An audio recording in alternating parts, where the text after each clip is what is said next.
Les damos la bienvenida a un episodio más de Mundo en Corto y este episodio está increíble porque estamos juntas, Diana y yo grabando. Y la verdad es que ya tenemos que cambiar el formato porque pues Mundo en Corto empezó con las videollamadas en pandemia, súper lindo, pero ya, hay que reformarse. Es momento de volver a unirnos. Ay, sí. Pero bueno, el día de hoy vamos a grabar un episodio sobre el proceso electoral, que ya se vienen las elecciones, estamos a menos de un año y por eso vamos a empezar a hacer esta como sección sobre todo el tema electoral y así, para que se informen y para que emitan un voto informado, consciente, crítico, analítico. Aquí en corto les vamos a contar todo este sistema electoral tan complejo para que seamos ciudadanas y ciudadanos responsables. Diana, ¿cómo estás? Hola, Cari, hola a todas, todos. Muy contenta, ahora sí, muy emocionada porque justo como me comentaba Cari, tiene montones desde el inicio de Mundo en Corto que no teníamos un episodio grabando juntas. Se había convertido en una dinámica a distancia y aunque no es descartada, sí vamos a tratar de fomentar que sea más este espacio donde pues convivamos. Eso hace la gran diferencia. Y el día de hoy traemos el tema de pues cómo está el proceso electoral. Vamos a guiarlos un poquito en corto de qué es lo que podemos esperar y qué es lo que tenemos que poner atención. Básicamente para que tengan todas las herramientas y no hay excusa de emitir un voto no informado. Entonces, pues no sé, Cari, ¿por dónde quieras empezar? Pues con las fechas importantes. Ok, muy bien. Fechas importantes a tomar en cuenta. Ya lo habíamos mencionado en algún episodio, pero para retomar y en breve, las elecciones y el proceso electoral 23-24 comenzó el 7 de septiembre de 2023. Esto es súper importante porque ya veíamos desde mucho antes rostros espectaculares, comerciales, etcétera, pero nada de esto era el proceso electoral. Simplemente era como un llamado, me estoy posicionando, pero no era lo que sí ya legítimamente por el Instituto Nacional Electoral es el proceso. Ahora, las precampañas arrancan el 5 de noviembre y hasta el 3 de enero. Yo sé que suena como que es mucho, pero en realidad es poquito, y lo importante es hacer mención de que estas precampañas no es posicionando a un candidato, simplemente es como calentando motores, porque los candidatos como tal se registran un poquito posterior. Después de este 3 de enero, tenemos del 6 de enero al 19 de febrero la entrega de gastos de campaña, que más adelante vamos a hablar un poquito de de cómo se presupuesta y de dónde saca el dinero los partidos. Y ya de ahí, del 15 de febrero hasta el 29 de febrero, sí tenemos el registro de candidatos. Ahí es donde ya vamos a empezar a ver quién se está posicionando, quién va a tener la batuta del partido, etcétera. Aunque internamente en los partidos ya hicieron este proceso, pues papelito habla, entonces recuérdenlo nada más para tener en cuenta del 15 de febrero al 29 de febrero, ya está, firmado quién estará en esta carrera electoral. Y también importante mencionar que del 1 de marzo al 29 de mayo, entonces ya son campañas. Ahora sí ya van a ser campañas, ya vamos a tener todos esos espectaculares y ya los rostros que veamos son los que quieren posicionarse, no hay más. Terminamos esto el 29 de mayo una vez más para que del 30 de mayo al 1 de junio suceda esta veda electoral que muchas veces viene acompañada de la ley seca, así que también agéndenlo. Importante saberlo.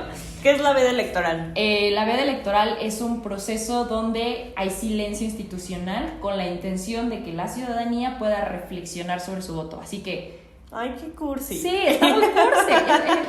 Es muy cursi, pero es la intención. Y a mí me parece que sería bien padre que sí lo aprovecháramos así. En realidad tenemos bastante tiempo para pensarlo. Entonces, pues sepámoslo, ¿no? Y también para surtirnos, porque esos 3 días no venden nadita del en ningún lado. Y ahora sí, 2 de junio, a emitir voto. Ese es ese es el calendario electoral que tenemos que tener en cuenta. Excelente, entonces ya 2 de junio comienzan las elecciones, son las elecciones, agendadísimo. Y aquí yo creo que es importante también señalar entonces por qué vemos caras y espectaculares en todos lados de los políticos y políticas, que ya lo vamos a platicar en un episodio, pero la realidad es que están yéndose por lo que la ley no dice, ¿no? O sea, están haciendo... Si nos damos cuenta, ninguna de estas publicidades en realidad dice como candidato a la elección popular, sino que es como, en caso de Puebla, por ejemplo. Nacho Mier, lee mi libro. Julio Huerta ganador, pero pues no te dicen de qué. Entonces, porque a veces, bueno, ¿y entonces por qué están haciendo esto? Pues porque en realidad, o sea, en teoría no están realmente postulándose, pero bueno, no, ya, o sea, se están posicionando y obviamente les da una gran ventaja que tú ya sepas cómo se ve Nacho Mier, claro, cómo se ve Julio Huerta o Claudia Sheinbaum, Olivia Salomón. O sea, tú vas teniendo familiaridad con el rostro. Esa es una ventaja que a la hora del voto se va a evidenciar. Entonces, me parece que está muy mal regulado en cómo estas pre-campañas están sucediendo y al menos yo no recuerdo que haya sucedido un fenómeno similar. También tiene que ver con mi inexperiencia. Esta es como de las segundas elecciones que vivo mucho más consciente de lo que significa votar, porque antes era bebé, ¿no? ¿Dónde estabas en el sexenio de Fox? Sí, ¿por qué no te quejabas con Calderón? Y yo, perdón. Pero ajá, sí, entonces sí tiene un impacto al momento de las elecciones, que ya tengamos como sí, totalmente. Tendría que haber algún estudio, y seguramente lo habrá, que nos diga en porcentaje más o menos o cualitativamente qué percepción se tiene de estos candidatos. Hay consultoras políticas que cobran justamente por este ejercicio y los partidos o los mismos candidatos pagan para tener esta información, porque de esa forma formulan sus estrategias políticas y de comunicación. Pues hacer marketing político es trabajo, es una materia que se requiere como analizar bien y requieres tener datos duros para poder ser asertivo con incluso dónde vas a poner tu espectacular. Aunque sí, pues es muchísimo gasto. A mí me parece que es extraordinario creer que no se está gastando una millonada en la pre-campaña, ¿no? Cosa que, de hecho, no todos los candidatos, por ejemplo, al interior de Morena transparentaron. Ebrard sí, Sheinbaum también. Los candidatos no transparentaron de la misma forma, cosa que no se pueden permitir durante las elecciones, durante este proceso electoral. Oye, y entonces ahorita esta pre-campaña, ¿quién la está financiando? ¿Esta pre-campaña, quiénes la están financiando? ¿Cómo los mismos partidos tienen presupuesto y si quieres pues podemos entrar a la materia del presupuesto de dónde sale. A ver, ¿por qué tienen dinero los partidos y de dónde sale ese dinero? A mí me parece que es súper importante que tengamos en cuenta que primero, haremos algún episodio de partidos porque es importante tenerlo. Los partidos tienen una función en la democracia súper importante. Colectivizan los intereses y representan a la sociedad como tal. Podrás no simpatizar con alguno de los partidos, obviamente quizás seas de derecha, izquierda, etcétera, y muchas veces los partidos en documentos dicen ser una cosa y en la práctica otra. Sí, no es un sistema perfecto, pero sin partidos en realidad habría de dulce, mole, atole, picoso y lo que sea. No funcionaría como... Si es disfuncional ahora sería el doble de disfuncional y más. Entonces, ¿por qué los partidos tienen dinero y cómo pueden financiar estas pre-campañas? Básicamente hay características que pues son importantes a la hora de repartir el presupuesto. Primero, que sea equitativo. Esto quiere decir que se busca que de algún modo no exista desventaja entre los partidos, porque entonces tendrías alguna preferencia y el sistema favorecería que algún partido tenga las de ganar, ¿no? Tan solo por cuánto dinero va a tener. Pero es un principio que me parece que no es del todo realista, porque los partidos sí se benefician según la ventaja que ya traen de elecciones pasadas. Ahorita les voy a explicar un poco. Son como las carreras de Fórmula 1. Ándale, que van acumulando beneficios, van acumulando puntos. Entonces, el monto es mayor, el monto que se les da de presupuesto público, de financiamiento público, siempre va a ser mayor que el de origen de financiamiento privado. Y esto es súper importante porque así garantizas que no van a estar sesgando sus intereses porque una empresa les pagó más. Y esta empresa puede tener intereses que no necesariamente son pues correctos, ¿no? También hay poderes fácticos, llámese crimen organizado, etcétera, que pueden financiar los partidos, que no tendría que ser, o sea, legalmente no tendría que pasar. Imagínense si el presupuesto de un partido viene de estos orígenes, en realidad condicionas a que el partido actúe y decida a manera de seguir beneficiando este ciclo de violencia, de crimen, etcétera. Entonces, de ahí que el financiamiento más grande de los partidos siempre va a ser mayor por parte de pues, el erario público. Ahora, este presupuesto funciona para tres cosas: las actividades ordinarias, las campañas y las actividades de carácter específico. Rápidamente, las actividades ordinarias son actividades permanentes que básicamente pues son como también empresitas o como pues instituciones que necesitan hacer hasta papeleo. Entonces para esto necesitan dinero, que necesitan mantenerse activos, generar investigaciones, contenido, lo que sea. Y para esto se multiplica el número de ciudadanos del padrón electoral, todos los que somos mayores de 18 que tenemos INE, se multiplica esa cantidad por 65% del salario mínimo que esté establecido. Y ese... A ver, otra vez eso más lento. Ajá. El padrón electoral... El número de ciudadanos en el padrón electoral... Ajá, que está en 98 millones, sí, creo. A cada uno se multiplica por el 65% del salario mínimo. O sea, si el salario mínimo ahorita está en 210, el 65% de eso por cabeza de padrón electoral. Vamos a ver cuánto es eso. Vamos sacando la calculadora. No, todo mental aquí. A ver. Mano, porque si ustedes lo están viendo lo están viendo, están escuchando en Spotify, claramente no están viendo que estamos sacando la calculadora, pero... A ver, si ponemos el salario mínimo 210, el punto 65 son 136.5. Sí. Estamos redondeando cifras. Ajá. Okay. Ahora, ¿esto por los 98 millones? Sí, exacto. Que son más de 98 millones, sí. Pero... Ajá, redondeando... No, se descompuso la calculadora. Ok. Es una mucho. Es mucho dinero. Entonces, por cabeza de cada uno de los integrantes, es una cantidad de más de 13,377 millones. 13,377 millones de pesos mexicanos. Esa es la bolsa que se tiene para dividir entre los partidos. Pero ahí te va, ¿cómo lo dividen? Muchísimo dinero. Es muchísimo dinero. Pero no son tantos partidos como... O sea, no son... Hay países que tienen más de 12 partidos nacionales. Nosotros, para los partidos que se les reparte, esto específicamente en elecciones federales, son los que están registrados: PAN, PRI, Movimiento Ciudadano, Partido del Trabajo, Morena... Todos Partido los Verde... chiquitos. Partido Verde... También. No, son partidos nacionales. Los que tienen registro nacional. Para tener registro nacional también tienen que tener ciertas características de cuántas personas están inscritas en esos partidos y cuántos votos llegan. Pero ahí, por ejemplo, si van en coalición, o sea, si se les da de cuenta tanto al Partido Verde y tanto a Morena, si van en coalición, ahí te va. Entre ellos pueden sumar el presupuesto, pero ahí te va cómo se les reparte. Ya que tenemos esta bolsa del monto, el 30% de esta cantidad de los 13,000 millones... 13,377 millones. El 30% se divide parejo entre los partidos. O sea que si tenemos 10 partidos, 30% de esta cantidad se divide entre los 10. ¿Cómo se divide el otro 70%? De acuerdo al resultado de la última elección. O sea, si Morena se llevó más votos, a Morena le toca más dinero que, por ejemplo, al Partido Verde.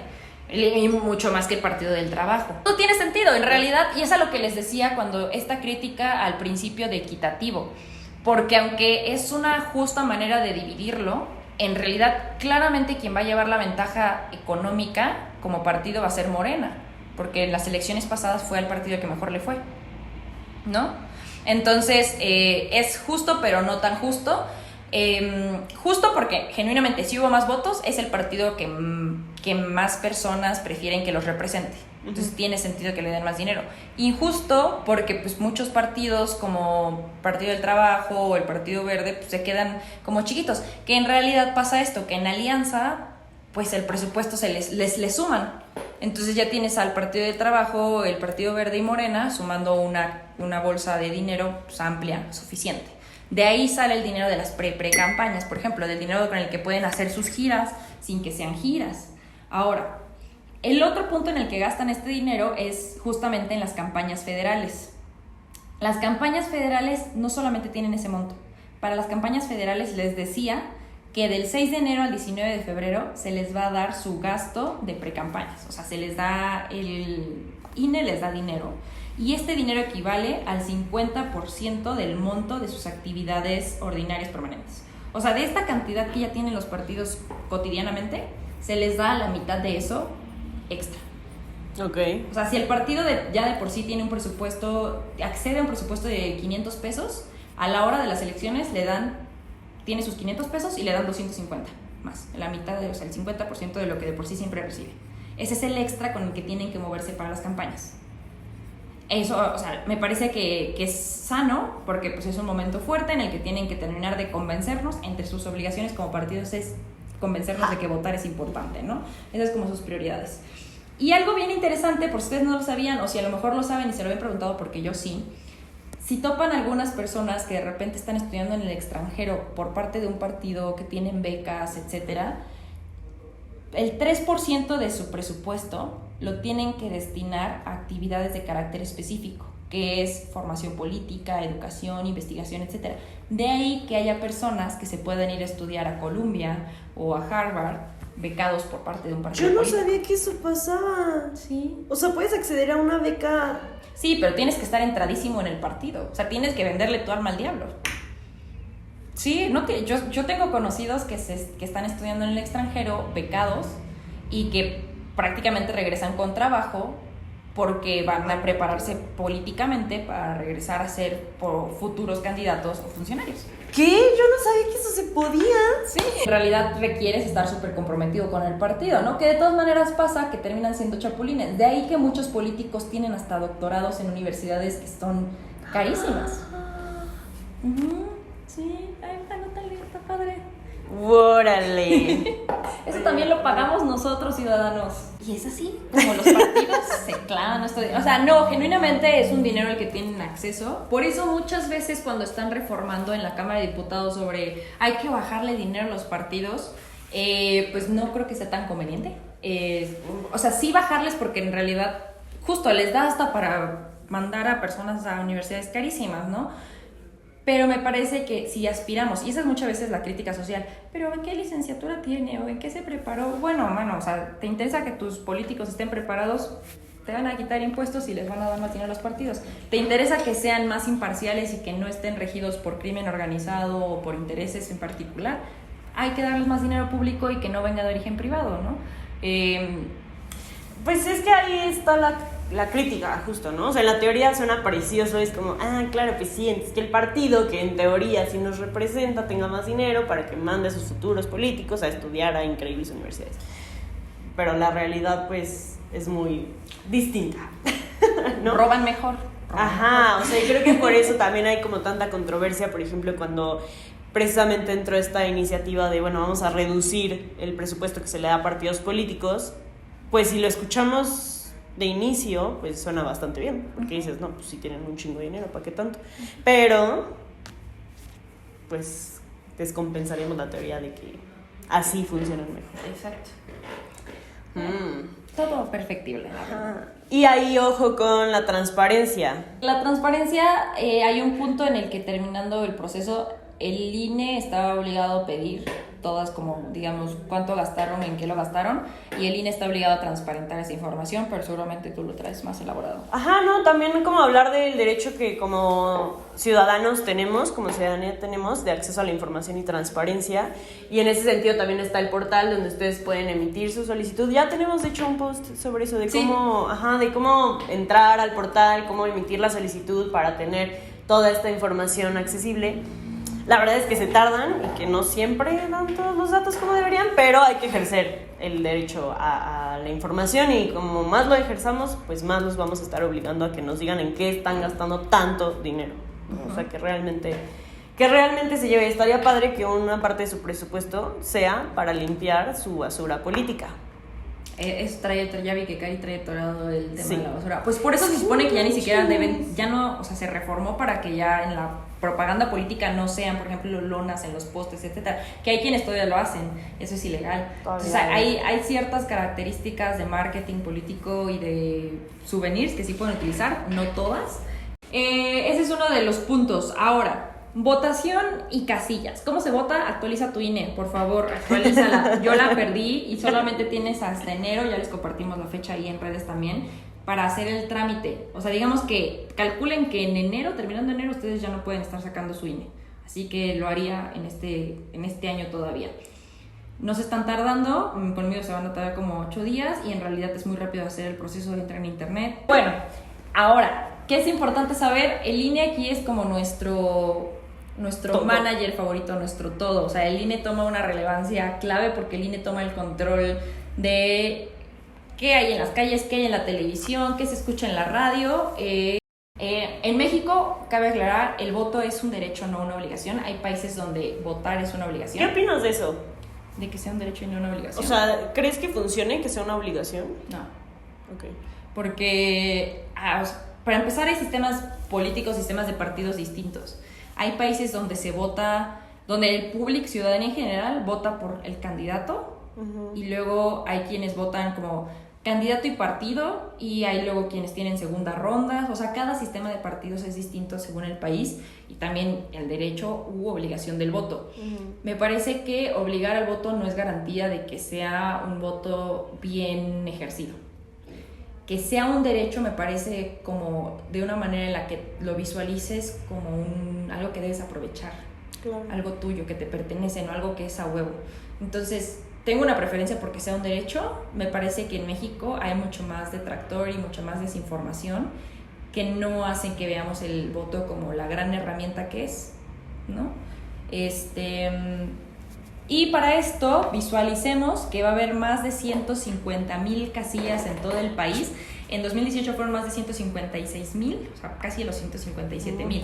Entonces, para 2024, yo digo que se están quedando cortos. Sí veo que vayan a llegar casi a las 159, si no es que 160,000 casillas. Y para esto es donde te hablo a ti, ciudadano promedio. Muy probablemente te van a pedir que seas observador electoral o que participes en esto de las casillas. No le cierres la puerta al INE. Nada más, incluso por puro chisme, sí importa que haya ciudadanos en las casillas, porque eso hace la diferencia que veamos que no embaracen urnas, llámese meter boletas electorales falsificadas que no existen, eso es el embarazo de urnas, y otras prácticas fraudulentas que pueden ser impedidas por nosotros ciudadanos. Entonces, pues si alguna vez les tocó o les toca, cuéntenos cómo les fue, si les dieron chances, si tuvieron broncas por participar y ejercer su responsabilidad ciudadana. A mí me parece muy curioso este proceso. El INE necesita mucho amor, ya le quitaron dinero. Entonces, valoremos que tenemos una institución dedicada a proteger nuestra democracia. Eso es súper importante.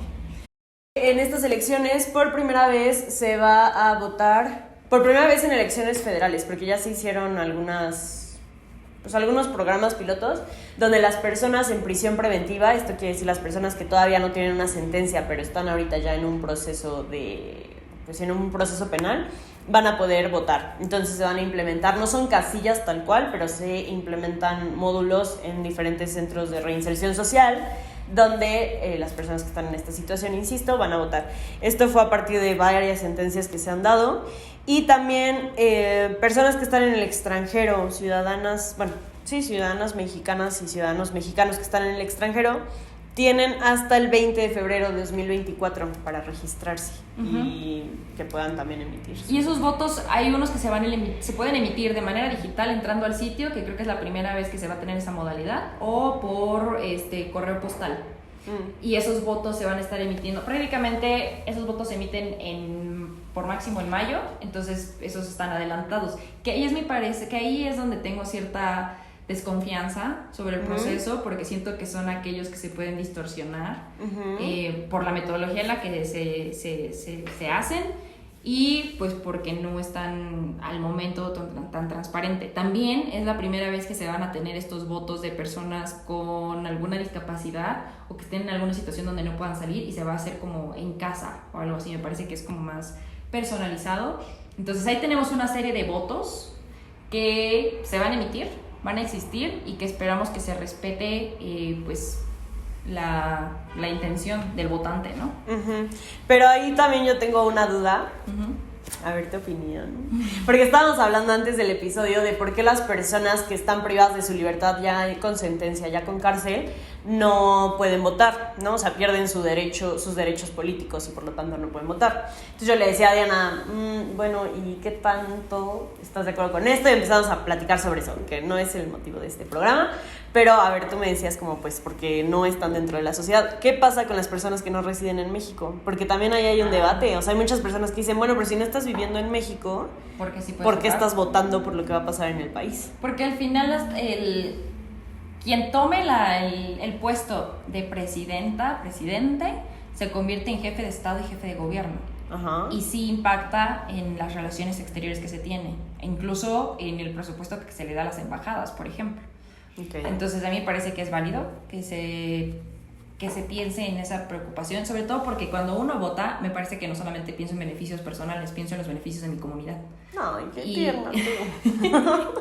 Me encanta, vives en una utopía tan bonita, ¿no es cierto? Pero, o sea, es que la ciudadanía, no somos individuales. Diana sí vive en el México de la Constitución, eso me encanta. O sea, no somos, o sea, podemos ser individuales, pero no vivimos de manera individual, vivimos en colectivo, entonces me parece que lo congruente es elegir de esa manera. Y también es súper importante que, incluso si no solamente es por presidente, porque me dieras ajá, y cuando no son elecciones federales, o sea, más bien de presidente, no deja de ser cierto que las y los diputados pues siguen eligiendo por su comunidad. Que tú te encuentres en el extranjero no quiere decir que tu papá, tu mamá, tus primos, etcétera, no se encuentren en tu localidad o en tu país. Entonces hay que tomar ciertas decisiones donde puedas como elegir lo mejor al final. Ok, me parece un gran argumento para este punto. Y nada más de las casillas, bueno, pues igual ya como nos vayamos acercando a la jornada electoral les estaremos dando más información, pero para que, o sea, es importante también identificar en qué casilla nos toca votar de acuerdo al distrito que aparece en el INE. Por eso también es importante que lo tengan actualizado, ¿no? Porque luego, es que yo saqué mi INE en Ciudad de México, pero ahora vivo en Puebla, pues entonces hay que identificar, primero actualizarla de acuerdo al domicilio y segunda, pues ya identificar en qué casilla se podrá votar. Esto es uno de los episodios de esta nueva sección, que no sé cómo se va a llamar, pero respecto a todo el tema electoral que vamos a llevar de aquí rumbo al 2024. Les recordamos seguirnos en redes sociales, @Mundo en Corto, en Twitter, Facebook, Instagram, TikTok, YouTube, Spotify. También al parecer estamos en todas sus plataformas de podcast favoritas. Estamos en Amazon Podcast, Apple Podcast, Spotify por supuesto, en Todas las demás. SoundCloud, donde nos quieran encontrar, estamos. Así es, así que si aprendieron algo de este episodio, compártanlo con sus seres queridos, sus amistades, sus familiares, etcétera, y síganos porque pues hay más información en todas las redes sociales.